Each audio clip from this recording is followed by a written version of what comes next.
Đây là quá trình hai chị em đang kiểm tra hộp khẩu trang nha mấy bạn. Trời ơi, coi khẩu trang nè mọi người. Nè, hai chị em đang kiểm tra quá trình khẩu trang nhận tại bưu điện nha. Trời ơi, hơn là lấy bưu điện á, nó gửi cho em.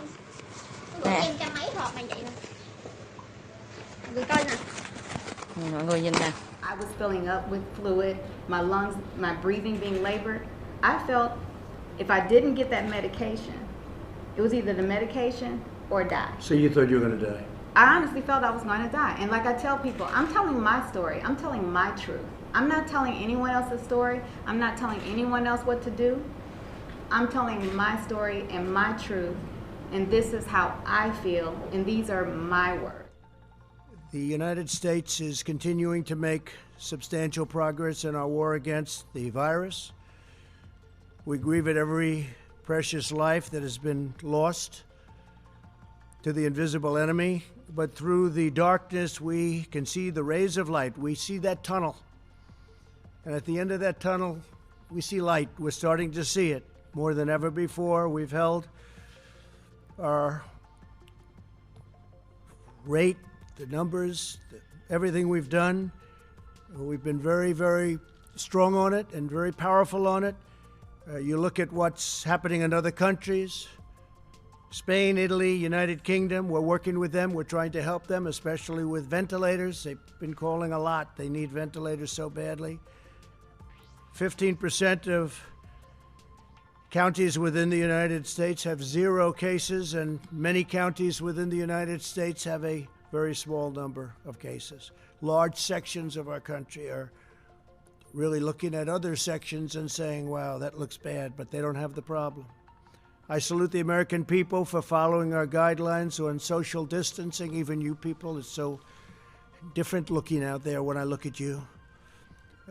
Their devotion, your devotion, is saving lives. Today, I'm instructing my administration to halt funding of the World Health Organization while a review is conducted to assess the World Health Organization's role in severely mismanaging and covering up the spread of the coronavirus.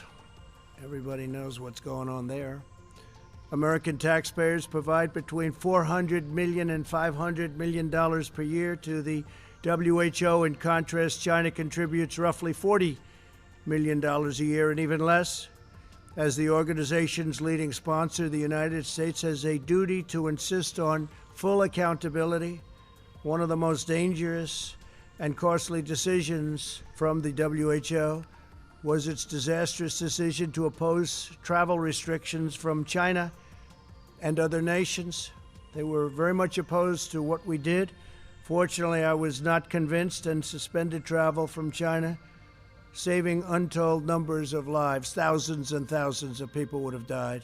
As we continue our medical war against the virus, the FDA has now authorized the first test developed by researchers from Rutgers University that can use saliva from patients. It's the first one.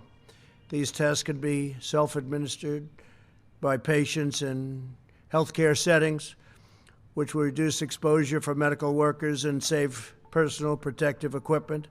Rutgers will begin processing 10,000 tests daily. So by using saliva, that's the first, they'll be able to do things in terms of speed and ease that we haven't been able to do before. So a lot of great innovation is taking place during this period of time, and that's innovation. I call it innovation under pressure.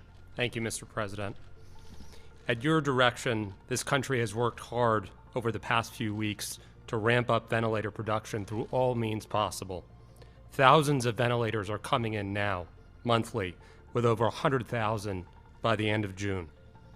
At the same time, there are over 60,000 ventilators in our hospitals right now that are not in use. Knowing this, and at your direction, we reached out to the American Hospital Association to design a system that allows hospitals to lend ventilators to other hospitals right when they need it. Within the past week alone, 20 top health systems have signed up for this dynamic ventilator reserve, representing over 4,000 ventilators. Not only do we have top academic systems like Cleveland Clinic and Mayo Clinic, but we also have top health systems from New York City, New Orleans, Washington State, and California. Over a week ago, these places would have needed help, but now they are here to help. There's been no American that has needed a ventilator that has not received one. This dynamic virtual reserve, combined with our strategic stockpile, will ensure that this is always the case. I'd like to thank the President for his leadership and directive to focus on public-private partnerships like this one.